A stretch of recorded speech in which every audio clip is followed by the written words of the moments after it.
Peringatan merah di Shenzhen dan Shanghai. Bisnis ambruk, pengangguran membanjiri jalanan.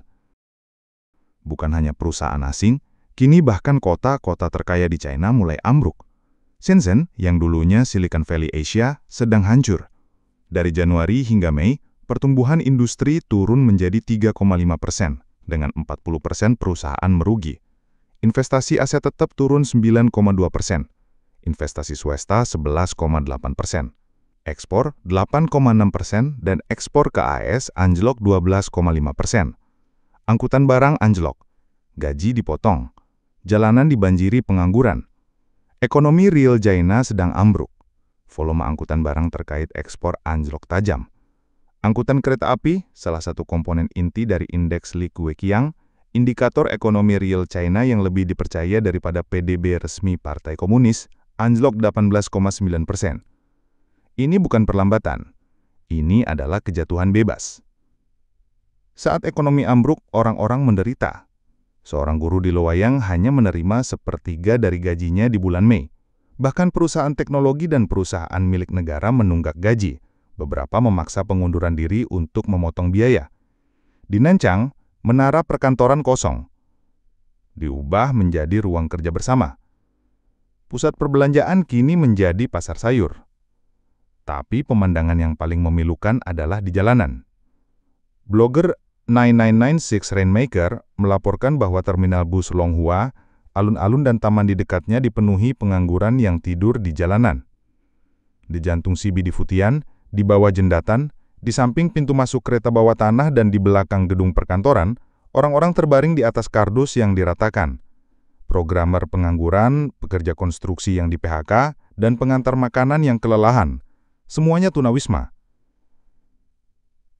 Kebangkrutan perusahaan semakin cepat, dan mundurnya bisnis yang didanai Hong Kong dan Taiwan sangat mencolok.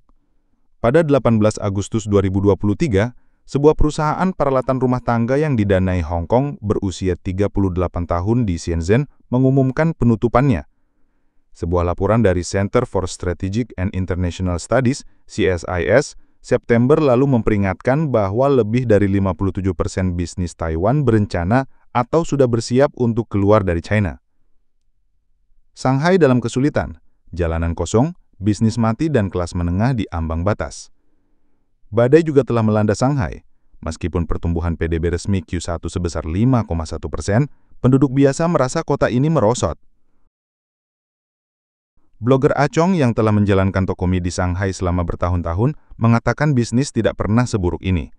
Sejak pandemi, jalanan terlihat sepi, kereta bawah tanah setengah kosong, dan pusat kota yang dulunya ramai kini sepi.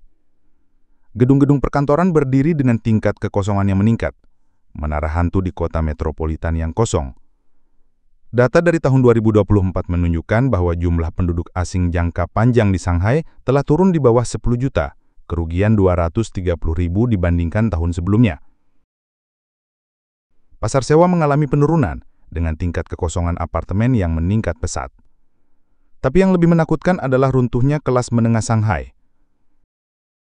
Blogger Shanghai People membagikan kejatuhannya yang tragis. Dulunya gambaran kesuksesan, ia mengambil pinjaman besar untuk membeli properti dan berinvestasi di restoran.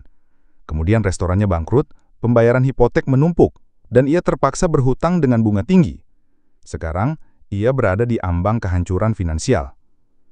Acong mengungkapkan bahwa industri restoran di Shanghai sedang tenggelam. 8 dari 10 restoran nyaris tidak bertahan. Dari booming hingga bangkrut, Shenzhen dan Shanghai menghadapi masa depan yang suram. Dari Shenzhen hingga Shanghai, kota-kota yang dulunya makmur kini hanyalah bayangan dari diri mereka sebelumnya. Investor asing melarikan diri. Manufaktur menyusut. Sektor teknologi tinggi merugi.